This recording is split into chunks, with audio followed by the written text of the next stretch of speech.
নম্র, পরিশ্রমী। মহানবী সাল্লাল্লাহু আলাইহি ওয়াসাল্লামের বিবাহ করার সময় তার ব্যক্তিগত আর্থিক পরিস্থিতি সহজ ছিল না। তার দায়িত্ব ও বিবাহের খরচের ব্যবস্থা ছিল তার চাচা আবু তালিব রাদিয়াল্লাহু আনহুর ওপর।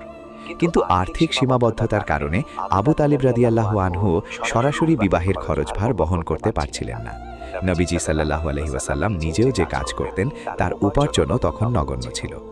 তাই আবু তালিব রাদিয়াল্লাহু আনহু দায়িত্বশীল অভিভাবক হিসেবে অত্যন্ত উদ্বিগ্ন ও চিন্তিত হয়ে একদিন ভাতিজাকে কাছে ডেকে বসালেন। তিনি খোলাখুলি বলেন, হে মুহাম্মদ, আমি তোমার নিকট খুবই লজ্জিত যে খরচের অভাবে এখন পর্যন্ত তোমাকে বিবাহ করাতে পারিনি, অথচ আমি অত্যন্ত ইচ্ছুক তোমার বিবাহ সম্পন্ন করতে।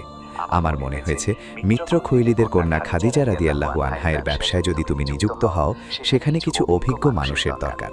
তুমি যদি সেই পদে উপনীত হতে পারো তাহলে বিনিময়ে তোমার ভালো উপার্জন হবে। তুমি সেই উপার্জন দিয়ে নিজের বিবাহের ব্যবস্থা করতে